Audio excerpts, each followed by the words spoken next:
নমস্কাৰ, মই মনোকামনাৰ পৰা ৰেৱতী বাইদেউ কৈ আছোঁ আৰু গৰম যিহেতু সেইকাৰণে গোটেইকেইটা কটন কেঁচা পাতৰ কালেকশ্যন লৈ আহিছোঁ। আহকচোন, বহুত ধুনীয়া ধুনীয়া কটন কেঁচা পাত পাব আৰু আপোনালোকৰ যদি বিশেষ কিবা কালাৰ থাকে আমাক আপোনালোকে অৰ্ডাৰ দিব পাৰিব আৰু কেনেকুৱা ধৰণৰ ডিজাইন লাগে আপোনালোকে নিশ্চয় মোক মানে জনাব পাৰিব আৰু কটন কেঁচা পাত গৰম বুলিলে মানে বহুত লাগে, সেইকাৰণে লৈ আহিছোঁ। আহকচোন বাৰু চাওঁ আমি এটা এটাকে। প্ৰথমতে লৈ আহিছো মোৰ ফেভৰেট কালাৰ নেভি ব্লু, আপোনালোকে চাব পাৰে। এয়া দেখিছে একদম খুব ধুনীয়াকে এইটো এয়া 10 পইচা ডিজাইন কৰিছো, খুব ডাঙৰো নহয় খুব সৰু নহয় আৰু মোৰ সদায় মানে পতিখিনি মিহি হলে মই খুব ভাল পাওঁ। এইটো আপোনালোকে দেখিছে আৰু এৰী সূতা দি কামখিনি কৰা গৈছে। এই এৰী সূতা আৰু চাদৰ মানে বহুত দীঘল, আপোনাৰ 290কে বনাইছো। আপোনালোকক যদি তাতকৈ দীঘলো লাগে আমাক কন্টেক্ট কৰি জনাব পাৰে আৰু অৰ্ডাৰ দিব পাৰে।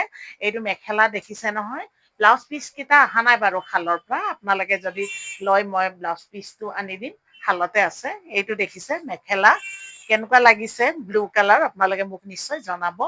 আৰু এইটো আমাৰ মাটিশালত বনোৱা দেই, মাটিশালত বনোৱা কাপোৰ বিলাক খুব ভাল থাকে। আৰু এটা আপোনালোকক দেখাইছো, গোটেইকেইটা 10 পইচা ডিজাইনতে, যিহেতু ব্লেক কালাৰ বেয়া নালাগে। এতিয়া গৰম দিনত ধৰক আপোনাৰ মানে ডিজাইন কৰি বনালে অকমান বৰষুণ চৰষুণ পৰোতে এইটো হৈছে আপোনালোকৰ মানে পিন্ধিব পৰাকে মানে যোগাৰ আমি কৰি দিম মেখেলা।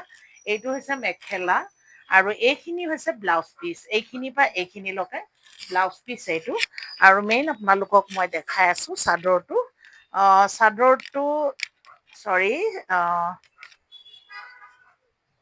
চাদৰটো কৈছে, চাদৰ দেখিছে নহয়, পিংক বুটা দিছো, য়েল্লো হোৱাইট দিছো, সৰু 10 পইচা ডিজাইন আৰু পিংক এনেকে বনাই দিছো আৰু পিন্ধিলে সঁচাকে বৰ ভাল লাগিব। আৰু মোক যিহেতু ভাল লাগিছে আপোনালোককো নিশ্চয় ভাল লাগিব। এইটো হৈছে আপোনাৰ মেৰুন কালাৰত বনাইছো। এইটো মেখেলা আপোনাৰ চৰি চাদৰ হয়, এইটো পতিটো খুৱাই দিয়া নাই, ৰেডি কৰা নাই একচুৱেলি। এইটো দেখিছে নহয় কটন কেঁচা পাত আৰু আপোনাৰ এৰি দি আৰু মীনা খিনি 1 প্লাই উলেদি কৰা গৈছে। এইটো দেখিছে, এইটো মেৰুন কালাৰৰ আৰু আপোনাৰ এইটো হৈছে তাৰ মেখেলা। আহল বহল হব মেখেলাটো আৰু ব্লাউজ পিচো খুব ধুনীয়া হব। এইটো আপোনাৰ পতি আছে লগত, ব্লাউজ পিচ আছে আৰু মেখেলাটো এনেকে আমি বনাইছো। আৰু আপোনাৰ আৰু এটা আছে কফি কালাৰৰ, কফি কালাৰ বহুতে ভাল পায়। যোৱাকালি এযোৰ কটন কেঁচা পাত জাষ্ট শালৰ পৰা আহিছে, আমাৰ বাইদেউ এগৰাকীয়ে লৈছে। এইটো দেখিছে আপোনাৰ মেখেলা, এইটো মেখেলা এনেকে আছে ডিজাইনটো। আৰু আপোনাৰ মানে আৰু এটা কালাৰ দেখাই আছো বটল গ্ৰীণ আৰু বহুত স্পেচিয়েল কালাৰ এটা মই আপোনালোকক দেখাই আছো, চাব পাৰিব। সেই কালাৰটো জাষ্ট নিউ ফাৰ্ষ্ট মানে শাল লগাই মই লৈ আনিছো। এইটো দেখিছে আপোনাৰ চব এৰি দি কৰা দেই। এইটো হৈছে আপোনাৰ এয়া দেখিছে খুব ধুনীয়াকে এৰি দি কৰি আৰু 1 প্লাই সূতা দি, ঊলৰ সূতা দি আমি মীনা কৰি দিছো। এইটো হৈছে আপোনাৰ চাদৰ, পতি আছে, মেখেলা আছে। মেখেলাটো আপোনাৰ ছেম আপোনাৰ এইয়া ডিজাইনতে থাকিব, ডিপ বটল গ্ৰীণ। এইটো একদম কলাৰ ওপৰত আমি বটল গ্ৰীণ আপোনাৰ সূতা মাৰিছিলো। এইটো দেখিছে ডিপ বটল গ্ৰীণ, আকৌ এবাৰ কৈছো হয়তো কেমেৰাত কালাৰটো ধৰিব পৰা নাই। একদম ধুনীয়া মানে মোৰ ফেভৰেট কালাৰ এইটো। এইটো হৈছে আপোনাৰ কটন কেঁচা পাত আৰু এইটো আপোনাৰ ফিচা দি মই কাম কৰাইছো এনেকে।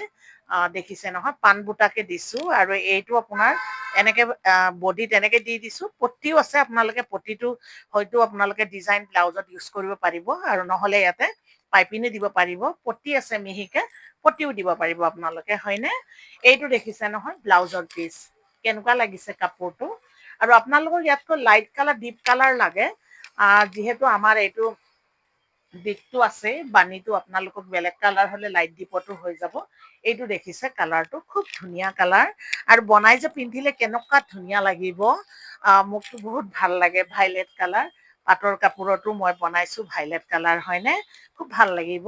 এইটো দেখিছে আপোনাৰ মানে মেখেলাটো মই খুব মানে হিপচৰলৈকে এনেকে বনাই দিছো। এয়া দেখিছে এইটো ঘিচা সূতাৰ লগত অকমান লাইট কালাৰৰ ঘিচা আৰু এৰি দি মীনা কৰি দিছো। এইটো মেখেলা আৰু আপোনাৰ এইটো পটি খিনি খুব সৰু সৰুকে দিছো আৰু খুব ভাল হৈছে। আৰু এটা মই গুড নিউজ এটা আপোনালোকক দিওঁ। আপোনালোকে মানে বহুতে কয় যে ৰেৱতী বাইদেউ তাতে গ'লে মানে খুব সময় লয় কাপোৰৰ, আৰু আপোনালোকৰ যদি তেনেকে এমাৰ্জেঞ্চি থাকে মানে ধৰক 10 দিন 15 দিনত লাগে, মই 1 মাহ 1.5 মাহ নকৰোঁ, 10-15 দিনত যদি লাগে মোৰ নিউ দোকানত আপোনালোকে আহিব পাৰে। অহাকালিৰ পৰা মই আগবেলা 12টাৰ পৰা লৈ কেনে আপোনাৰ ধৰক 3টা বজালৈ ইয়াতে থাকিম। 3টা বজাৰ লাঞ্চ কৰাৰ পিছত মই পুৰণা দোকানত থাকিম। আপোনালোকৰ যদি কাপোৰ সোনকালে লাগে, আপোনালোকে এড্ৰেছটো হৈছে মনোকামনা বুটিক বুলি আছে। ঠিক চেণ্ট্ৰেল নাৰ্ছিং হোমৰ অপজিটত মোৰ বুটিক আছে। আপোনালোকে নিশ্চয় আহিব পাৰে আৰু আপোনালোকে আহিব বুলি মই আশা লৈ আছোঁ। কিবা যদি ভুল হৈছে মোক মাফ কৰি দিব। কওঁতে ভুল হৈ যায় হয়নে? আৰু আপোনালোকে আহিব বুলি মই বহুত আহিব বুলি ভাল পাম। চৰি মোৰ আহিব নহয়, কাটি দিয়ক এইটো। ষ্টাৰ্ট মানে আপোনালোকে আহিব বুলি মই আশা ৰাখিছোঁ। আজিলৈ বাৰু ইমানতে সামৰণি মাৰিলোঁ। আপোনালোকে মোৰ নাম্বাৰটো জানে চাগে, আকৌ এবাৰ কৈ দিছোঁ 9864265446। থেংক ইউ ছ' মাছ। আপোনালোকে মোক এনেকে ছাপোৰ্ট কৰি থকাৰ কাৰণে মোক সঁচাকে ভাল লাগিছে আৰু বহুত আশা ৰাখিছোঁ আপোনালোকৰ ওপৰত, অসমবাসী ৰাইজৰ ওপৰত। আৰু য'তে যাওঁ চবে আজিকালি ৰেৱতী বাইদেউ আপুনি ইমান ভাল কাম কৰি আছে, বহুত ভাল লাগে এনেকে শুনিলে। আশা কৰিছোঁ আপোনালোকে নিশ্চয় আহিব। থেংক ইউ ছ' মাছ আৰু গুড নাইট, নমস্তে।